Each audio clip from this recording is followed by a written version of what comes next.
Well, I'm going to try this one more time.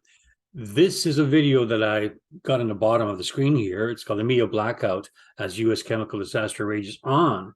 Animals and fish dying. That's the beginning of it all. But I'm going to show this video in partial, not in full to you. This is all happening in Palestine, Ohio.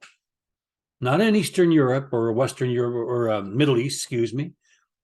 It's happening in United States, in Ohio. Now, this might be shocking because the mainstream news media did not fully or entirely show what actually happened and why, and the effects that it might have or has on the population and their animals and feed. This little video clip actually tells you exactly what they said, how they said it, when they said it. Check it out.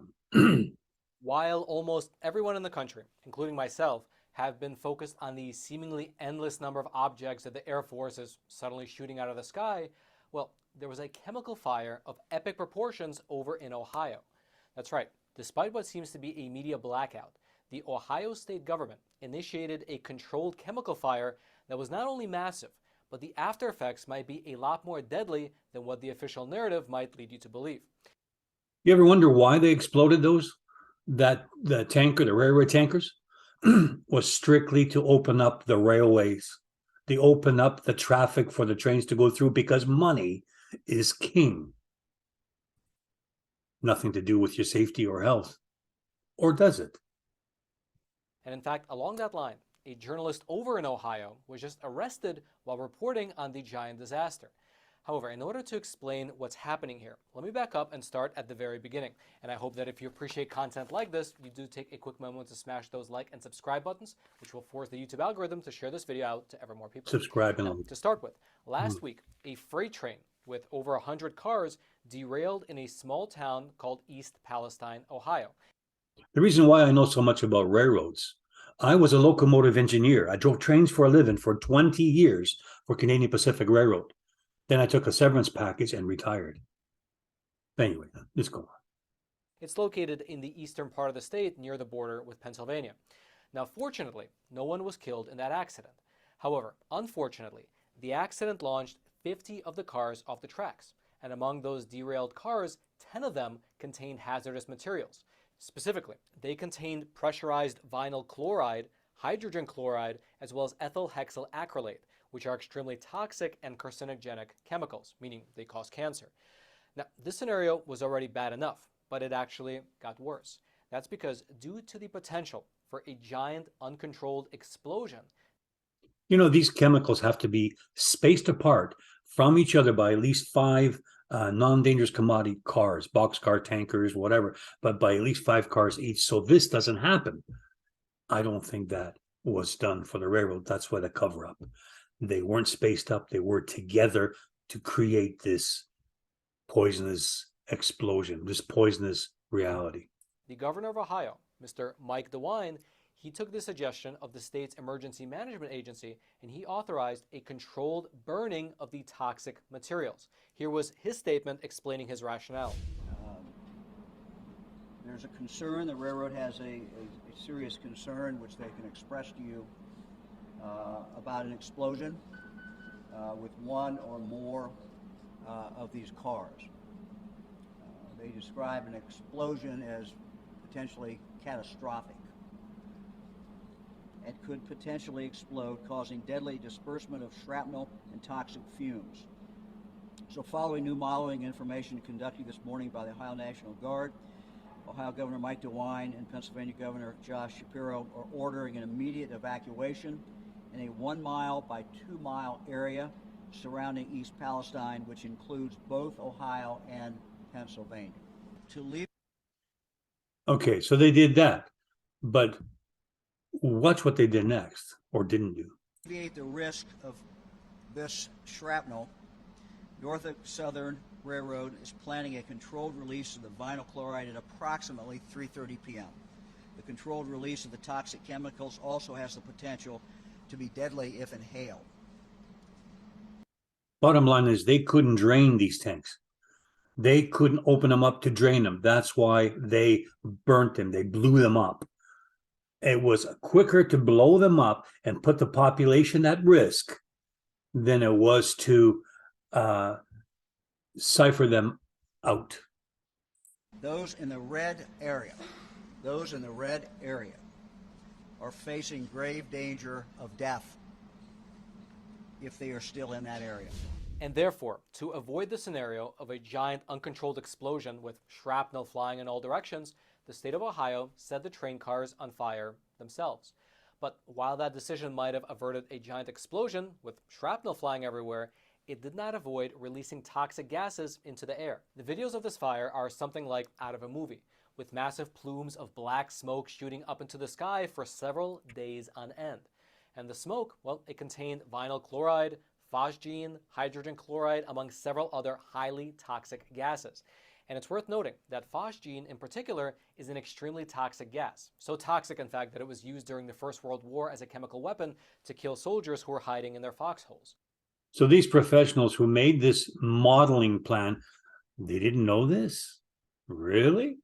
Now, when this giant fire was initially set off, the governor, as we saw in that video, he sent out an evacuation order to anyone living within a mile radius of the blast zone, telling them to get away from their homes due to the risk that these dangerous chemicals posed to their and their families' health. However, within just a few days, the evacuation order was lifted, and the local officials said that it was safe for people to return. Did you just hear that? A few days later, they said, hey, everything's hunky-dory, man. You won the jackpot. You're safe. Go ahead. Go swimming. Go do what you want. Go back to your regular life. Nothing's changed. No need to look here. You can. There's nothing to look at here. Nah, you're fine. But it was, these are poisonous, deadly chemicals, folks. And they let them go by. No problem. You go back home. You're good. You know why? They didn't want to pay for their freaking hotels for the next 2 years. They didn't want to pay all the bills for the next 5 years, or their burial bills, because people are going to die from this. Animals will die from this. Which was a decision that many questioned, including Mr. Silcogiano, a hazardous materials specialist. Here's what he said regarding this decision to a local news outlet. Quote, "We basically nuked the town with chemicals so we could get a railroad open." What did I just say? Exactly what I just said. It was about opening up the railway lines. Got nothing to do with anything else. Even though if I put this on YouTube, they're going to say, well, you can't say that because you broke our violations. Screw your violations. Reality, the truth is what matters. I was surprised when they quickly told the people they can go back home, but then said if they feel like they want their homes tested, they can have them tested. I would have far rather they did all the testing. But the state and local officials went even further than just telling people that they can return. That's because the East Palestine fire chief held a press conference during which he said that the air and water samples that they've collected indicate that the air and water quality in the local area are perfectly safe for the residents. I wonder how much they paid this son of a you-know-who off. Lying piece of shit. These people like this, like that guy, they should be in frickin' prison with the rest of these politicians and these corporate pushers, these liars, these professional deceivers. Just gets my blood boiling. But this is where the official narrative begins to deviate from what we're seeing on the ground, with the first clue showing that something might be off being the fact that during the press conference, a reporter who was there was arrested. As you can see from the footage up on your screen, a journalist for News Nation was there covering the press conference when he was suddenly thrown to the ground by the police, arrested, and taken to jail. Nothing to see here, folks. Look the other way, or else we're going to arrest you, just like they did in Ottawa in Canada for demonstrators and protesters against Justin Castro. For alleged trespassing and disorderly conduct. In reality, though, if you watch the actual footage, it looked like he was just there at the press conference doing some normal reporting. In fact, after the man was thrown into jail, the governor, Mike DeWine, he came out and he issued a statement essentially washing his hands of the whole affair, saying that it wasn't him who authorized the arrest. Quote, "It has always been my practice that if I'm doing a press conference, someone wants to report out there and they want to be talking back to the people back on the channel, whatever. They have every right to do that. If someone was stopped from doing that or told they could not do that, that was wrong. It was nothing that I authorized." Typical political move. I wash my hands of it all. It was them who did it. It was them who did it. And it was them who did it. It was not me who did it because I'm protecting the people. I am for the people. I'm an honest man. Eesh. You see the smoke coming out of his ears from his lies. And so, with that as the backdrop, let's examine the validity of what was said during the press conference. How safe is the area around East Palestine really? Well, to start with, after the controlled fire was over, local authorities began to receive multiple reports from the residents living outside of the 1-mile radius zone saying that the fallout from the disaster was far from over. For instance, a local farmer named Taylor Holzer, who raises foxes on his farm, he said that after the chemical fire, many of his foxes suddenly died. Here was Taylor describing what happened to just one of his foxes. Quote, "Out of nowhere, one of my foxes just started coughing really hard, just shut down. This is not how a fox should act. He is very weak, limp, his eyes are very watery and weepy. Smoke and chemicals from the train, that's the only thing that can cause it, because it doesn't just happen out of nowhere. The chemicals that we're being told are safe in the air, that's definitely not safe for the animals or people." Which, besides being extremely alarming, also raises questions about not only the fatal effects of the air quality in the surrounding area, but also the very idea that the chemical fire only affected a 1-mile radius from the train tracks. And Taylor was far from the only one seeing this happen. Another local farmer who raises chickens saw her flock suddenly dying out. Here's what she told an ABC affiliate in the local area. Quote, "My video camera footage shows my chickens were perfectly fine before they started this burn. And as soon as they started the burn, my chickens slowed down and they died. If it can do this to chickens in one night, imagine what it's going to do to us in 20 years. Then another local resident said that once the evacuation order was lifted and her family returned home, they began getting sick.